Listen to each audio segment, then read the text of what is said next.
What's up, guys? So we're here to talk about Real Madrid's performance today. They got a win, and they're looking a little bit better. Let's be honest here. All right, I want to start off with the style of play. On the ball, I cannot lie, they're looking a little bit more improved.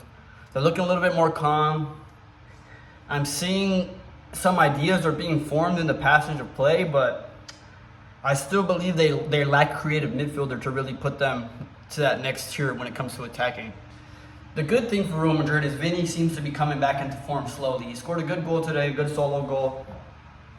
So that's going to give him some confidence, and maybe he can keep building on that. Mbappe made some good runs today too. He didn't get a goal today, but still looked dangerous in certain aspects of the game. But we need to talk about Real Madrid off the ball as well. Off the ball, Real Madrid still looks very shaky in my opinion. Their midfield lacks a lot, at least from my perspective. I know Madrid fans like to hype up Tuchinemi, but to me, he's not a very good midfielder.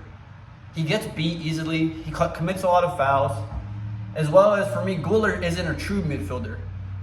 I believe he's more of a 10, like into that false 9 position. He shouldn't be trying to run the midfield like a midfield maestro. He's just not what he is.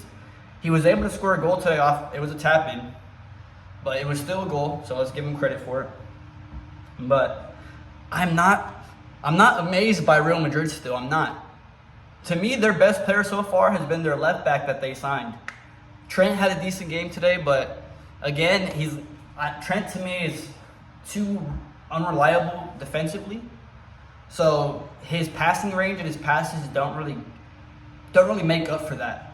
At least when it comes to La Liga. La Liga is especially Real Madrid right now. Real Madrid isn't scoring a lot of goals, so they need reliable defenders to make sure they don't concede a lot of goals. And when you have Trent back there, it just allows that right-hand side or that left-hand side for the attacking team to be very vulnerable. I just don't trust Trent. I feel like Xabi Alonso needs to just drop the idea of starting Trent. There's certain games you can start Trent in with a low block.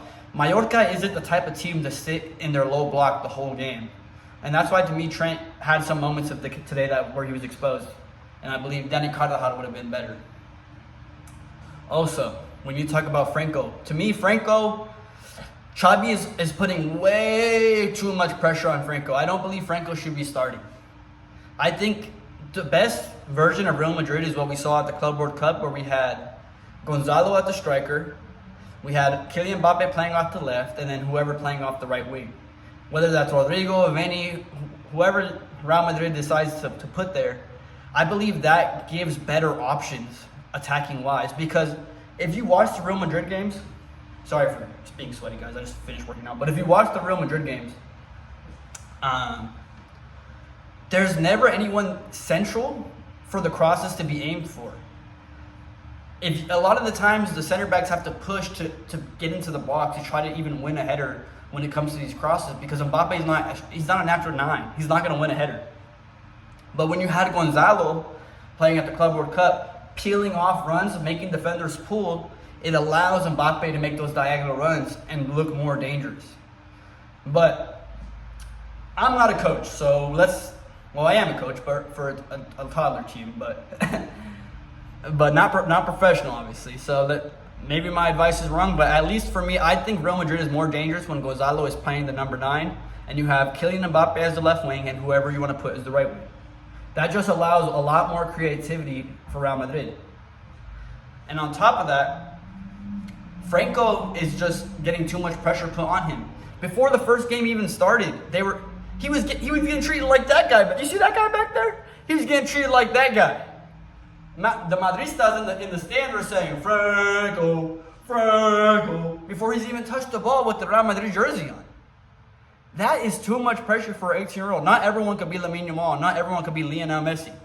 I'm sorry. I know Madrid wants to create their own player. Well, he's not even created. They have to go get a carbon copy of an Argentine right winger, left-footed, to try to reenact something. But I believe Franco has the talent, but he's just not ready to be thrown into the starting 11 yet.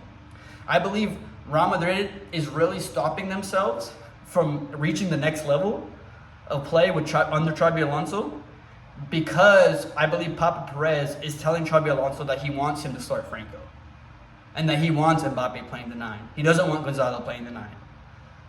That's just my opinion, because we all know, if anyone knows how La Liga works, we all know who really runs Real Madrid and who makes the decisions at Real Madrid. That's all I'm going to say. But they got the win today. Nevertheless, they won 2-1. They looked a lot better within the first 10 minutes of the game, but then they conceded right away. That's why Madrid is just, to me, they're not clinical enough. They're not decisive enough. They get to that attacking third, and there's not the final pass. There's not the correct shot made. The decision-making from the players is just lacking to an extreme extent. Right now, Mbappe is in form, and Vini is in form, but it's goals that are created from pure skill by solo talent, basically. They're not team goals that are being built up. And that's going to be a big problem when they come to play Barca. You know what I mean? So, again, this is just a quick Real Madrid match day preview. Match day review, sorry about that. But I'm still not amazingly impressed. They look, like I said, they look a bit better on the ball.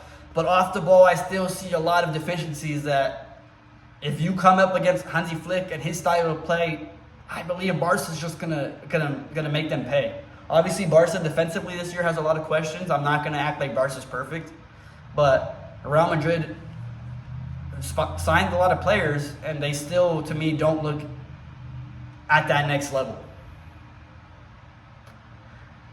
But that's mainly going to be it for today's video, guys. Thank you guys again for watching. I'm going to keep trying to post these videos. Barca play tomorrow. Depending on how the game goes, if it's, I don't know, maybe I'll make a match game review after that too. I'm not sure. But like I said, Xabi, stop putting so much pressure on Franco. Xabi, put Gonzalo in the middle, put Mbappe on the left, and put Vini on the right. Trust me. It's going to make a world of a difference for you guys. And then maybe come January, sign some sort of creative midfielder. But yet again, guys, thank you again for watching. You guys all have a good weekend. And, big games tomorrow. Arsenal and Liverpool, and the Barca game, obviously. So thank you, guys.